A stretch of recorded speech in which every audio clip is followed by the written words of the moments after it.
আমি একজন নতুন মা পেলাম। খালা আমাকে সবসময় নিজের মেয়ের মতো ভালোবাসতেন। ওনার ছিল 3 ছেলে মেয়ে। ছোট মেয়ে আমার বয়সী, সে আমার খুব ভালো বান্ধবী হয়ে গিয়েছিল।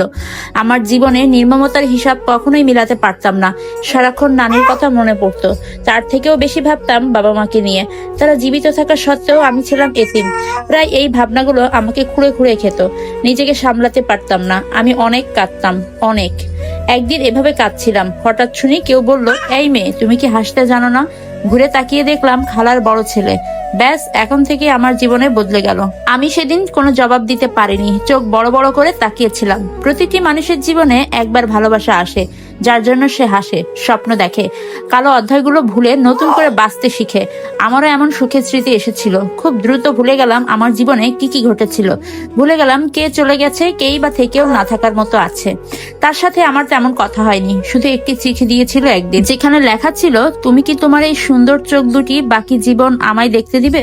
আমি চিঠির জবাব দেইনি। লজ্জা আর ভয় দুটোই কাজ করছিল। এই প্রথম এরকম পরিস্থিতিতে পড়েছি। এই প্রথম কেউ একজন আমাকে স্বপ্ন দেখালো। বুঝতে পারছিলাম না তাকে কি ভরসা করা যায়। কি গ্যারান্টি আছে সে ছেড়ে চলে যাবে না? খালাও আমাকে পছন্দ করতেন। উনিও চাইতেন নিজের ছেলের সঙ্গে আমাকে বিয়ে দিতে, কিন্তু মুখ ফুটে বলতে পারতেন না। ওনার ভয় ছিল, যদি রাজি না হই, আমার অমতে তিনি আমার জন্য কিছু করবেন না। আমিও কিছু বলতে পারিনি। আমার জীবনে যারা ছিল তারাই হারিয়ে গেছে। নতুন করে এখন আর কিছু হারালে সহ্য করতে পারবো না। হঠাৎ একদিন হারিয়ে যাওয়া একজন মানুষ আমি খুঁজে পেলাম। তিনি আমার বাবা। জানি না কোথা থেকে আমার ঠিকানা পেয়েছেন। তাকে দেখে বিশ্বাস করতে পারিনি। খুব অবাক হয়েছিলাম সেদিন। এই মানুষটি আমার বাবা। তিনি জানালেন আমাকে নিতে এসেছেন। বুঝতে পারছি না কি করব। এই লোককে আমি কি বলে ডাকবো? যাকে কখনো দেখিনি তাকে হুট করে কিভাবে বাবা বলে ডাকবো? আমার মনে তখন হাজারটা প্রশ্ন। অনেক কিছু জিজ্ঞেস করতে চেয়েও পারিনি। কেমন জানি ঘোরের মধ্যে ছিলাম। খালার কথা শুনেই বিশ্বাস করলাম ইনি আমার বাবা। এত বছর খবর না নেওয়ার জন্য উনি এখন অনুতপ্ত। বাবা সেদিন হাউমাউ করে কেঁদেছিলেন। বারবার বলেছিলেন, মারে, আমি অন্যায় করেছি, আমাকে মাফ করে দে। আমার সাথে চল মা, তোকে আর কষ্ট করতে হবে না। এতদিন অন্যের ঘাড়ের বোঝা ছিলাম বলে অনেক কষ্ট হতো। বাবা আসার পর হাফ ছেড়ে বাঁচলাম। আমি বাবার সাথে চলে আসি। ওই দিন আমার প্রিয় মানুষটির সাথে আমার অনেক কথা হয়। সে কথা দিয়েছিল আমাকে ভুলে যাবে না। বলেছিল নিজেকে কখনো একা না ভাবতে। সে সব সময় আমার পাশে আছে। সবাই হারিয়ে গেলেও সে হারাবে না। যদি কখনো কষ্ট পাই, ভেঙে পড়ি, তাকে যেন ডাকি, সে আসবে। শত বাধা অতিক্রম হলেও সে আসবে। তার এই কথাগুলো আমাকে বেশ প্রভাবিত করেছিল।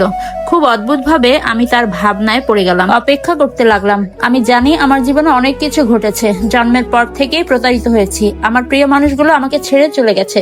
কেউ আমাকে নিয়ে ভাবেনি। আমার ভয় হতো হারানোর।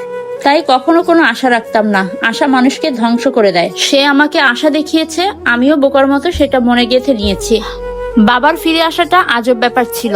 এরকম কিছু হবে বলে স্বপ্নেও ভাবিনি। জীবনের নিয়ম কতই না অদ্ভুত। বাবার সাথে বাড়িতে গিয়ে দেখলাম আমার ছোট 3টে ভাই বোন আছে। সৎ মাকেও দেখলাম। উনি ছিলেন খুব সহজ সরল মহিলা। কোনো হিংসা ছাড়া আমাকে সহজেই আপন করে নিলেন। আমার মনে হতো ইনিই আমার আপন মা। আমি একা বড় হয়েছি, তাই জানতাম একাকিত্বের অভিশাপ।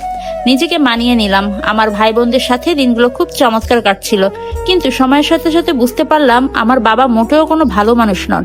সংসার চলতো আমার সৎ মায়ের ব্যবসার টাকা দিয়ে। ওনার বাবার বাড়ি থেকে এই ব্যবসা দাঁড়িয়েছে। যা আয় হতো সংসারের জন্য তা যথেষ্ট ছিল। আর বাবা নিত্যদিন জুয়া, বাজি এসব নিয়ে পড়ে থাকতেন। মা কিছু বললেই ঝগড়া শুরু হতো। মাকে গালাগাল, এমনকি মায়ের গায়ে হাতও তুললেন। আমি বাধা দিলে আমার দিকেও তেড়ে আসতেন। মা খুব ধৈর্যশীল মহিলা ছিলেন। জিজ্ঞাসা করতাম, কেন ওই লোকের সংসার করছেন, কিভাবে সহ্য করেন? মা বুঝাতেন এসব ওনার সয়ে গেছে। বাবার কাছে আমিও বন্দী হয়ে গেছি। কাকে বলবো, কার কাছে সাহায্য চাইবো? সমাজ বিচার করলেও এখানে থাকতে হবে। কেউ নিজের পরিবারের বাইরে যেতে পারে না। মানসিকভাবে যতই নির্যাতন করুক না কেন, তবুও পরিবারের সাথেই থাকতে হবে। বাবার সাথে বাড়িতে আসার পরে খালার সঙ্গে আর দেখা হয়নি। বাবা যেতে দেননি, ওনাকেও আসতে বারণ করেছেন। এখানে আমি একদম একা হয়ে গেলাম। হঠাৎ একদিন শুনি আমার বিয়ে ঠিক হয়ে গেছে। বাবা আমার দরজা বন্ধ করে আটকে রাখলেন। বিয়ে ঠিক হওয়ার পর কি কি ঘটেছিল সবটা জানতে পারবেন 3য় পর্বে।